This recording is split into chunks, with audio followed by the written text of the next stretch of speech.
மக்கள் அனைவருக்கும் வணக்கம். எந்த பிரச்சனையும் இல்லையா, இல்லாட்டி புதுசா ஒரு பிரச்சனையை உருவாக்கி அதுல ஏதாவது ஆதாயம் தரதுக்கு முயற்சி பண்ணி, இதுதான் திமுகவுடைய காலகாலமா இருக்கக்கூடிய ஃபார்முலா. அதற்காக அனைத்து கட்சி கூட்டம் எதை எதிர்த்து அப்படின்னா ஸ்பெஷல் இன்டென்சிவ் ரிவிஷன் அப்படின்னு எலெக்ஷன் கமிஷன் அறிவிச்சக்கூடிய ஒரு முக்கியமான விஷயம். அதை எதிர்த்து அனைத்து கட்சி கூட்டம் அந்த கூட்டத்தை நடத்தி முடிச்சிருக்காங்க.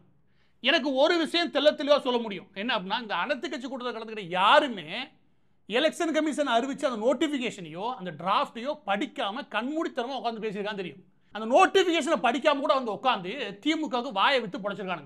இந்த கூட்டத்தில் கமலஹாசன் ஒரு படி மேலேயே போய் என்ன அவசரம், இப்ப என்ன அவசரம்னு கேட்கிறேன், என்ன தேவைன்னு கேட்கிறேன் அப்படின்னு வசனம் பேசியிருக்காரு. கமலஹாசன் தனியாக கட்சி நடத்துற மாதிரி தெரியல, திமுகவுக்கு அல்லக்கை வேலை பார்க்குற மாதிரி தோணுன்னு வச்சு. ஆனால் இந்த வேலையை முன்னாடி வேற ஒருத்தர் பார்த்துருந்தாலே, லெஃப்ட்ல உட்காருக்காருல யார், நம்ம வீரமணி.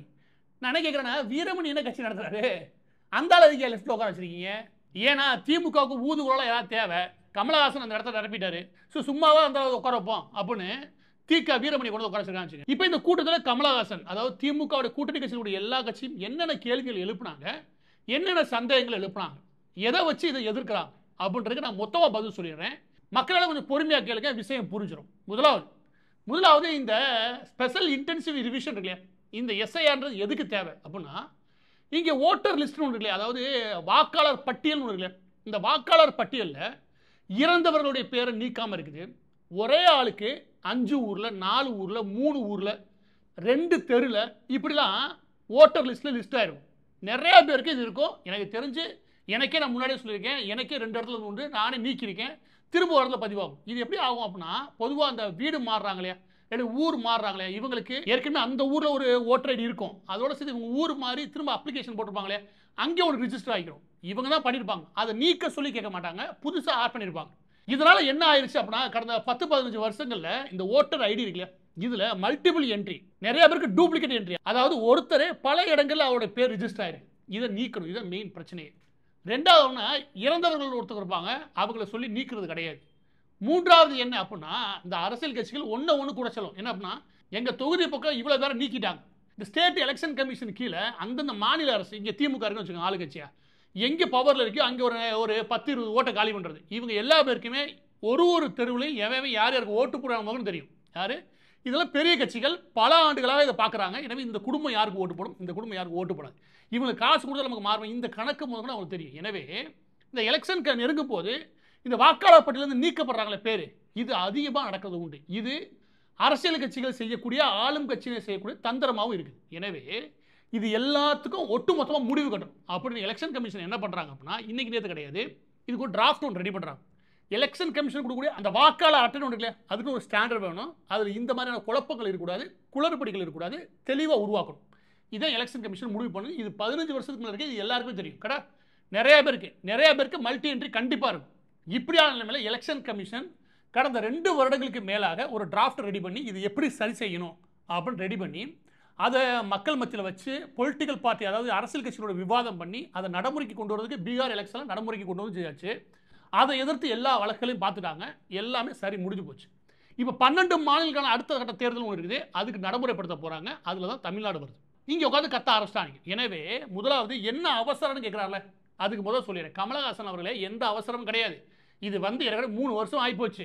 டிராஃப்ட் வந்து அது தாக்கலாகி அதில் அரசியல் கட்சிகள் தங்களுடைய கருத்தை தெரிவித்து பின்னாடி இது எதிர்த்து ஏகப்பட்ட வழக்குகள் போய் அதில் உச்சநீதிமன்றத்துக்கு பல பதில்கள் கொடுத்து, இதை தவிர மாநில அரசு இல்லையா, அதில் ஏகப்பட்ட வழக்குகளை பார்த்து பீகார் எலெக்ஷனில் போதுமான அளவுக்கு வழக்கை பார்த்து எல்லாம் முடிஞ்சிச்சு, எல்லாத்துக்கும் பதில் கிடச்சிருச்சு. எனவே காலதாமதமும் கிடையாது, அவசரமும் கிடையாது, ரொம்ப சரியாக தான் போயிட்டாங்க. இன்னொரு இடத்துல எலெக்ஷன் கமிஷனுக்கு என்ன பவர் இருக்குது, யாரு, வீரமணி, அதுக்கப்புறம் சில கட்சிகள்.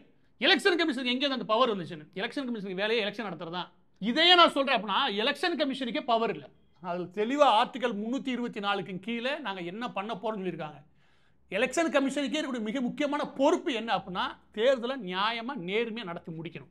அதற்கு வாக்காளர்கள், புதிய வாக்காளர்களை சேர்க்கிறதும், இருக்கக்கூடிய வாக்காளர் பட்டியலில் திருத்தத்தை சரியாக பண்ணுறதும், இறந்து போன நபர்களை வாக்காளர் பட்டியலிருந்து நீக்கிறதும், இது எல்லாத்துமே எலெக்ஷன் கமிஷனோட பொறுப்பு. அந்த பொறுப்பை அவங்க செய்ய முயற்சி பண்ணுறாங்க ஒழுங்காக. எனவே இதில் நீங்கள் தலையிடவே முடியாது, அவங்களுக்கு என்ன அதிகாரம் கேட்கவும் முடியாது. அதெல்லாம் சொல்லியாச்சு, இப்போ வந்து கேட்டுக்கிருக்காங்க. எனவே எடுத்தெடுப்புலேயே நீங்கள் எவ்வளோ காமெடின்னு சொல்கிறேன். இப்போ அந்த அனைத்து கட்சி கூட்டத்தில் மிக முக்கியமான அடுத்த கேள்விக்கு வரேன். அது என்ன அப்படின்னா, இங்கே பாருங்கள், உங்கள்கிட்ட அது இல்லை இது இல்லைன்னு வச்சுக்கோங்க, நீக்கிறாங்க, என்னென்ன கேள்வியோ கேட்குறாங்க. என்ன கேள்வி கேட்டாங்க, நான் யாரு எங்கே என்ன இது எல்லாத்துக்கும் நான் அடையாளம் தூக்கிட்டு வரணுமா அப்படின்றானுங்க. முதலாவது எலெக்ஷன் கமிஷன் இதை என்ன சொல்றாங்க அப்படின்னா, நாங்கள் ஒரு ஃபார்ம் தரோம், நீங்கள் எந்த வார்டில் இருக்கீங்க, எந்த தெருவில் இருக்கீங்க, எந்த கிராமத்தில் இருக்கீங்க, எந்த டவுனில் இருக்கீங்க, அது எந்த டிஸ்ட்ரிக்டில் வருது, எந்த மாநிலத்துக்கில் வருது, உங்களுடைய பேர், உங்களுடைய தகப்பனார் பேர், உங்களுடைய அம்மா பேர், இதை மட்டும் நீங்கள் கொடுத்தா போதும். அதில் ஆதார் நம்பர் ஒன்று இருக்கு இல்லையா, அதையும் சேர்த்து கொடுத்தேன்னா வசதி. இவ்வளோ தான், இது மட்டும் தான் கேட்குது. இப்போ இதை கேட்கல என்ன தப்பு பண்ணிட்டாங்க நான் கேட்குறேன். இதை கேட்டதுக்கு தாங்குன்னு குதிக்கிறாங்க திமுக கூட்டணி கட்சி ஃபுல்லாக. என்ன கேட்டாங்க இப்போ?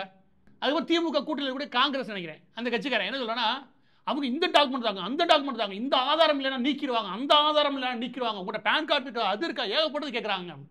நான் சொல்கிறேன், அந்த நோட்டிஃபிகேஷனில் ரொம்ப தெளிவாக சொல்கிறாங்க, எந்த டாக்குமெண்ட்டும் தர வேணாம். எப்படி? நீங்கள் எந்த ஆதாரமும் தர வேணாம். நாங்கள் சொல்கிறோம்ல, இதை மட்டும் நீங்கள் சொன்னால் போதும். அதையும் அவங்க என்ன சொல்கிறாங்க, அடுத்த கேள்வி வரேன், அது எப்படி மக்களில் வேலை வெட்டிலாம் விட்டுட்டு அங்கே வந்து சொல்கிறதா எங்கள் வேலையா? யார்? திமுக காரன், திமுக கூட்டணி. அதில் என்ன சொல்கிறாங்க எலெக்ஷன் கமிஷன், நீ வரவே வேணாம் ராஜா, ஒன்று அப்ளிகேஷனை வெப்சைட்லேருந்து டவுன்லோட் பண்ணிக்கும், இல்லையா நாங்களே வீட்டுக்கு அனுப்புவோம்.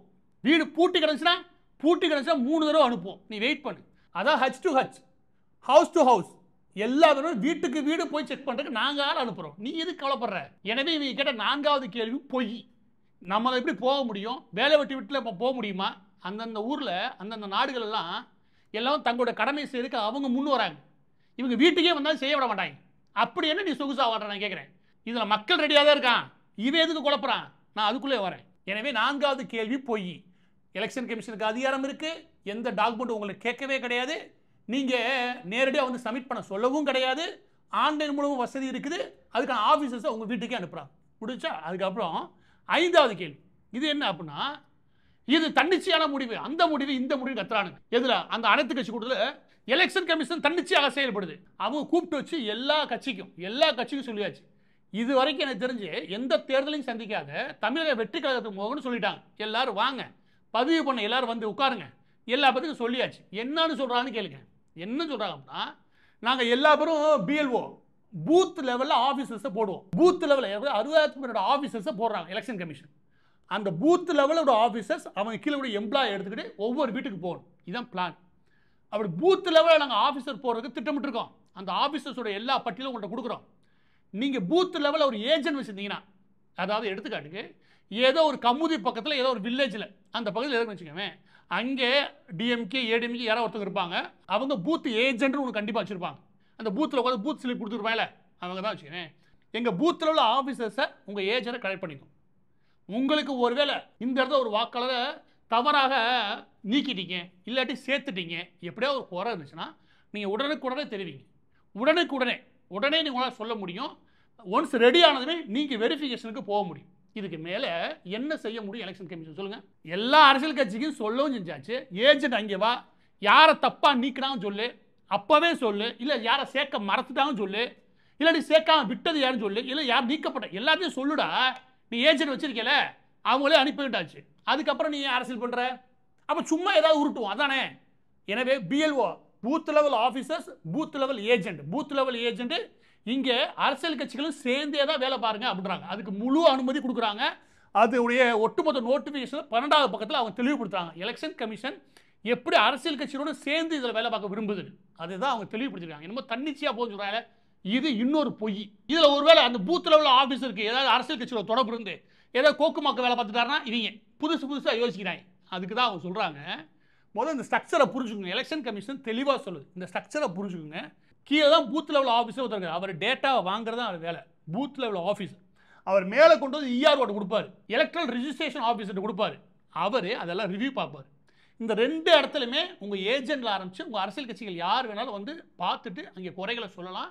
அப்போதே திருத்தறதுக்கான வேலைகள் ஈடுபடலாம். எங்கே தவறு நடக்குன்னு நீ கண்டிப்பாக சொல்ல முடியும். அதுக்கான எல்லா வசதிகளும் உண்டு, எல்லா ஆப்ஷனும் உண்டு. சொல்லியாச்சா? அதற்கு மேலே டிஓ டிஸ்ட்ரிக்ட் லெவலில் கூட எலக்ட்ரல் ஆஃபீஸர் ஒருத்தர் இருப்பார், அவர்கிட்டே நீங்கள் ரிப்போர்ட் பண்ண முடியும். இந்த 2 லேயர் முடிச்சதுக்கப்புறம் 3வது அவர்கிட்ட தான் போகும். அந்த இடத்துல இந்த இடத்துலலாம் முடிஞ்சிருச்சுங்க, அந்த இடத்துல ஒரு பிரச்சனை வந்துச்சு அப்படின்னு வச்சுக்கோமே, அங்கே போய் நீங்கள் சொல்ல முடியும். இது எல்லாம் முடிஞ்சதுக்கப்புறம் சிஓ, அதாவது சீஃப் எலெக்ஷன் ஆஃபீஸர் இருக்கலையே, அவர்கிட்டையும் போகும். அப்போ எல்லா கட்சியும் உட்காந்து பேச முடியும். இதில் என்ன தான் பண்ண முடியும் எலெக்ஷன் கமிஷன் இதுக்கு மேலே? நான் சொல்லுங்க பார்ப்போம். எலெக்ஷன் கமிஷன் இவ்வளோ ஆப்ஷன் கொடுத்ததுக்கப்புறம் ஏதோ செய்ய போகுது, அது பண்ண போகுது, இது பண்ண போகுது, பயப்படுவானுங்க. ஏன் பயப்படுவாங்க சொல்லவா? பங்களாதேஷ்லேருந்து திருப்பூரில் வந்து ஒழுதுருக்கான் பாருங்க, அவன் பயப்படியா. ஏதாவது ஒரு வேற ஒரு நாட்டிலேருந்து வந்து இங்கே வந்து உட்காந்துக்கிட்டு பேரை ஊரெல்லாம் மாற்றி ஆதார் அறிவிங்க நம்ம ஊரில் காசு கொடுத்தாலே சர்டிஃபிகேட் எல்லாம் ஜாதி சார்ந்தது எல்லாம் கடைசியில் வச்சுக்கவேன் அது எல்லாம் வாங்கிட்டு உள்ளே உட்காந்து பாருங்க அவன் பயப்படுவான். ஏன் பயப்படுவான்னு கேளுங்க. ஏன் பயப்படுவான்னா இதை வாங்கினதுமே என்ன செய்ய விரும்புகிறாங்க? உண்மையிலே எலெக்ஷன் கமிஷன் என்ன செய்ய விரும்புனா இவனுடைய அப்பா அம்மா இவங்க சம்மந்தப்பட்ட நபர்கள் இருக்காங்களே இதெல்லாம் ஒரு ட்ரீ மாதிரி வரும். எப்படி அந்த ஊரில் ஈஸியாக அவங்களால விசாரிச்ச முடியும். ஆனால் இந்த மாதிரி நியூக்ளியர் இல்லையா எது இந்த பங்களாதேஷ்லேருந்து தங்களோட அடையாளத்தை மாற்றிட்டு வந்து உட்காரு இல்லையா இவங்களாம் அந்த ட்ரீயை உருவாக்கவே முடியாது. அந்த ட்ரீயை உருவாக்க முடியாது. ஏன்னா இது என்கொயரி பண்ணாது இவங்க எவ்வளோ வருஷம் இருக்காங்க, எத்தனை வருஷமாக இங்கே இருக்காங்க, யாரோட தொடர்பில் இருக்காங்க. ஒருவேளை அவங்க ஊர் விட்டு ஊர் போய் எங்கேயாவது இருக்கலாம்ல, இருக்கலாம். ஆனால் அப்போவும் அவங்களுக்கு பழைய ரெக்கார்டுன்னு ஒன்று இருக்கும். சரியா? அதெல்லாம் ஈஸியாக கொடுத்துட முடியும். இங்கே முக்கியமான எண்ணமே மல்டிபிள் என்ட்ரியை காலி பண்ணுறது, புதிய வாக்காளர் உள்ளே கொண்டு வர்றது, ஏற்கனவே இறந்து போனவர்கள வாக்காளப்படுறது நீக்கிறது. இதுதான் மெயின். அதோட சேர்த்து இந்தியாவோட எந்த ஒரு தேர்தலுமே இங்கே இருக்கக்கூடிய குடிமக்கள் தான் வாக்களிக்கணும். அவங்களுக்கான உரிமை அது. அதை வேற ஒரு நாட்டிலேருந்து வந்து கண்ட சர்டிஃபிகேட் வாங்கி உட்காந்து அவனு ஓட்டு போடலாம்னு வச்சுக்கவேன். ஒருத்தர் டெல்லியில் சொல்கிறேன் நானும் 2 எலெக்ஷனில் ஓட்டு போட்டுருந்தேன் என்ன பறிச்சிட்டாங்க. நீ எந்த ஊரா? பங்களாதேஷ்ன்றியான். ஏன்டா பங்களாதேஷில் இருந்து 2 எலெக்ஷன் ஓட்டு போட தப்பு, அது பேட்டி வேறு கொடுக்குறான். அப்போ அந்த லெவலுக்கு தான் இருக்குன்னு வச்சுக்கோ. அப்போ நம்ம ஊரில் என்னவா இருக்கும்? நம்ம ஊரில் சொல்லவே வேணாம். எனவே இதையும் தெளிவுபடுத்தியாச்சு. கடைசியாக மக்களுக்கு இதெல்லாம் எப்படி தெரியும்? மக்களுக்கு தெரியறதுக்கு அட்வர்டைஸ்மெண்ட் ஆரம்பிப்பாங்க, விளம்பரங்கள் ஆரம்பிப்பாங்க, எல்லா வகையிலும் கொண்டு போய் சேர்க்கறதுக்கு முயற்சி பண்ணுவாங்க. எல்லா விழிப்புணர்வு ஏற்படுத்தினதுக்கு அப்புறம் உள்ளே போகிறாங்க. உள்ள ஒவ்வொரு வீட்டினுடைய கதவுக்கும் போகிறாங்க. சரியா? எனவே இது எப்படி மக்களுக்கு தெரியும்னு தேவையில்லை. போதுமான அளவுக்கு தெரியப்படுத்துறது அவங்களோட கடமை. யாராவது தவறாக நீக்கினாலோ இல்லை அதில் ஏதாவது தவறு நடக்குதோ இல்லை விடுபட்டிருந்தாலோ அந்த இடத்துல நீங்கள் சரி செய்யறதுக்கு அரசியல் கட்சிகள் பொறுப்போடு இருந்தால் மட்டும் போதும். இவ்வளோதான். நீ தேவையில்லாமல் இவ்வளோ ஊத வேண்டிய அவசியமே கிடையாது. அப்போ இந்த ஃபார்மை யார் வேணால் ஃபில் பண்ணிட்டு போகலாம்னே. என்ன இருக்குது? இதுக்கு எதுக்கு மக்கள்கிட்ட வரணும்? அந்த இடத்துல வர்றதுக்கு ஒரே காரணம் தாங்க இருக்குது. அது என்ன அப்படின்னா இதான்ப்பா ஃபார்மு. இதுக்கு முன்னாடி ஏதாவது ஓட்டர் வச்சுருந்தேன்னா அந்த ஓட்டர் நம்பர் இதுவான்னு பாரு, நாங்கள் சொல்கிறோம் அதுவான்னு பாரு, அதுனா ஆமான்னு சொல்லு, எல்லாத்தையும் ஃபில் பண்ணு. உன்னுடைய அப்பா பேர், அம்மா பேர், உன்னுடைய பேர், உன்னுடைய மனைவி பேர், இல்லாட்டி கணவனுடைய பேர், எல்லாத்தையும் ஃபில் பண்ணு. ஃபில் பண்ணிட்டியா கடைசியாக எல்லாத்துலையும் சொல்லு எனக்கு 18 வயசுக்கு மேலே ஆயிடுச்சு அது இது எல்லாத்தையும் கொடுத்துரு. இந்த இடத்துல ஒரு பாயிண்ட் ஒன்று சேர்த்துருக்கானுங்க, அதுக்கு தான் உனக்கு பிடிக்கிறானுங்க. அது என்ன அப்படின்னா எனக்கு ஒரே ஒரு வாக்காளர் அட்டை தான் இருக்குது, வேறு இடங்களில் எனக்கு வாக்காளர் அட்டைகள் கிடையாது. இந்த டிக்ளரேஷன் மட்டும் கொடு, செல்ஃப் அட்டஸ்டடாக நீனே சைன் பண்ணி இதற்கு நான் தான் பொறுப்புன்னு சைன் போடு. அப்படின்னு மக்கள் போட்டால் வச்சுக்கவேன் 10 இடத்துல அவனே கொடுக்க மாட்டான். கரெக்டா?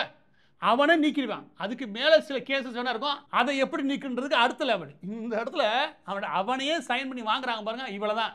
இது எல்லாம் ஃபில் பண்ணி நீனே சைன் போடு. இதுக்கு மேலே எந்த இடத்துல எனக்கு வாக்காளர் அட்டைகள் கிடையாது, போதும் நாங்கள் பார்த்துக்குறோம். இவ்வளோதாங்க. இதுக்கு தான் மெயினாக உள்ளே வருது. ரொம்ப சிம்பிளான வேலை தான். இவங்களுக்கு வேறு பிரச்சனையே இல்லை. யார்கிட்ட? திமுகவுக்கு. இப்போ தான் அரசு வேலை வாங்கி தரதா சொல்லி சும்மா 2500 போஸ்ட்டுக்கு 850 கோடி ரூபா அடிச்சிட்டாங்க அப்படின்னு ஊரெல்லாம் கெட்ட பேர். அதுக்கு போது ஏகப்பட்ட கெட்ட பேரில் இருக்கானுங்க. இப்போ இதெல்லாம் மாற்றி விட்டு எப்படி உருட்டலாம்? மக்களுக்கு வாக்கு உரிமையே போயிருச்சு. போனால் மக்கள் சொல்லுவாங்க அப்போ உள்ளவா. அது வரைக்கும் கொஞ்சம் சாத்தியம் இருங்க. எனவே பதிவோட இறுதியாக இந்த எஸ்ஐஆர் அதாவது ஸ்பெஷல் இன்டென்சிவ் ரிவிஷன் இல்லையா, இது கட்டாயம் தேவை. இது இங்கே நடக்கக்கூடிய தேர்தல் நியாயமாகவும் நேர்மையாகவும் எல்லா தரப்புக்கும் அதுக்கான வாய்ப்பு கொடுத்து தவறான மனிதர்கள் யாரும் உள்ள இன்ஃப்ளூயன்ஸ் ஆகாமல் இருக்கிறதுக்கும் மல்டி என்ட்ரியை தடுக்கிறதுக்காக மட்டுமே இருக்கக்கூடிய விஷயம்.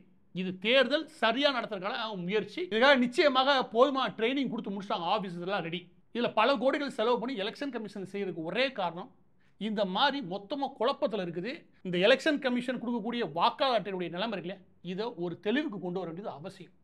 அதை செய்யறதுக்காக மட்டும்தான் எலெக்ஷன் கமிஷன் முயற்சி பண்ணுது. இந்த அளவில் மட்டும்தான் அதை பார்க்கணும். அதை விட்டுட்டு என்ன அவசரம், எப்படி வந்தீங்க, யார் வழியாக வந்தீங்க, என்ன அந்தந்த டாக்குமெண்ட்டில் கேட்குறீங்களாம்ல, மக்களுக்கு எல்லாம் தெரியுமா, மக்கள் எப்படி வருவாங்க இங்கேருந்து கிளம்பி, உங்கள்ட்ட வந்து ரிஜிஸ்ட்ரேஷன் பண்ணுமா, நீங்கள் யார், இந்த கேள்லாம் தேவையில்லை. இது எல்லாரும் நான் பதில் சொல்லிட்டேன். எனவே திமுக நடத்திய அனைத்து கட்சி கூட்டம் இந்த எஸ்ஐஆர் இருக்குல்ல, இதுக்கு எதிரான அனைத்து கட்சி கூட்டம்ன்றது எனக்கு தெரிஞ்சு பெரிய காமெடி தான் இதுதான். அதில் உருப்படியாக ஒரு கேள்வி கிடையாது.